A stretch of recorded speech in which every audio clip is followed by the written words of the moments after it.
I did a real quick video on swales. We got 15 or more interconnected ones starting from the top. We have a sloped property. So working from the road out front to the very bottom, the pond, and behind the tiny house back there, there's about 15 of them. Some with small catch ponds to slow it down where it's steeper, but each is interconnected. So as the one above fills up and overflows, it goes to the one below it and on down through. These swales serve a lot of functions. Well, let's just think of a few. They catch and store that water until it absorbs into the swale into the hugel mound behind it. The grow beds behind it are hugel mounds. It's buried organic lumber and branches and leaves and straw bedding. It's turned into beautiful soil over the years. Let's stay on track here on swales. We fill them with wood chips. That allows the water to absorb into the wood chips and help decompose that, along with the chickens digging through the wood chips to get the insects out of there and defecating in it. So it's building soil. At the end of 1 year, we'll have a beautiful soil. We'll take a look at that. We'll go down and look at some of these. We're the 4th of January, I believe, today, or the 5th. So it's feeding the chickens, it's catching water, it's building soil, it's creating mulch. Let's go down and have a look at these. And it creates a no water garden situation for the most part. The only time we have to water anything on our half acre here is if it's a seedling or a transplant. All right, let's go have a look. You guys gonna join us? So if you can make it out through the view, look through the viewfinder, it's hard to differentiate these. But all these walkways, catching the water coming in from the front yard and off the road. So now we're standing down in below where we just were, below the deck in the annual garden. You can see these swales here. If you make out the wood chips, we'll have a look. Now they're interconnected down through here. Excuse me. Each was made with a A-frame level. I'll try to put a picture of that in here, showing the process of laying these out on contour, but level as well. So we talk about what these swales are doing. They're catching and storing that water. We're also filling them with these wood chips.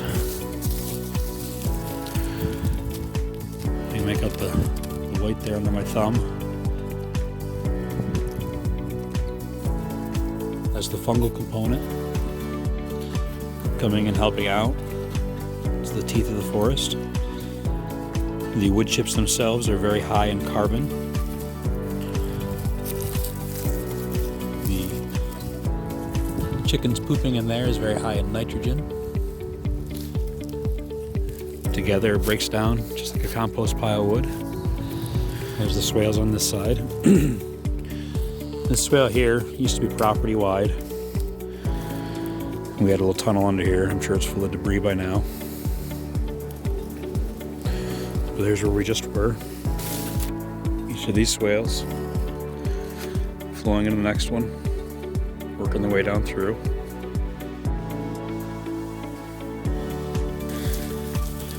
Once again, the soil down in here. You can see the fungus.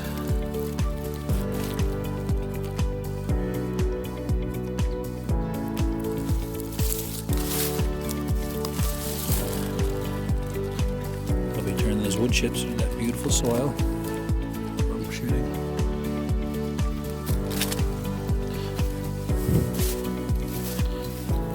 Every time you start digging in the soil, the ducks show up. Hi, mister. Let's see how this goes. Each one of these, just that itself is probably what a 55-gallon drum would hold.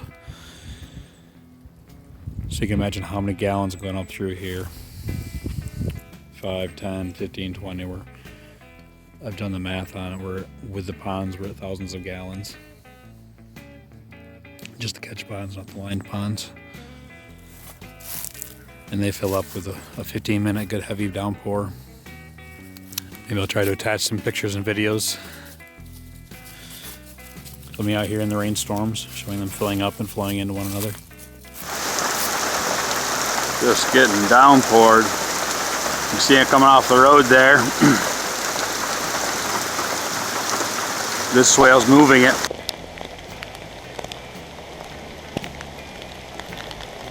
So all this coming off the road. You can guide it that way. And out here, filling these swales up.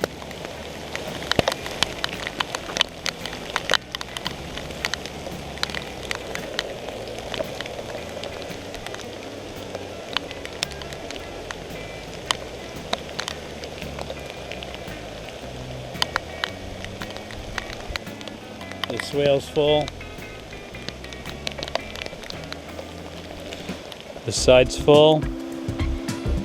And on down through here.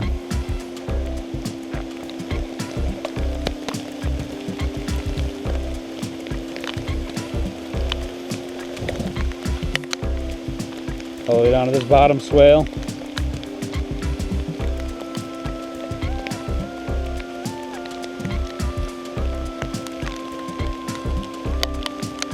Same thing's going on the other side.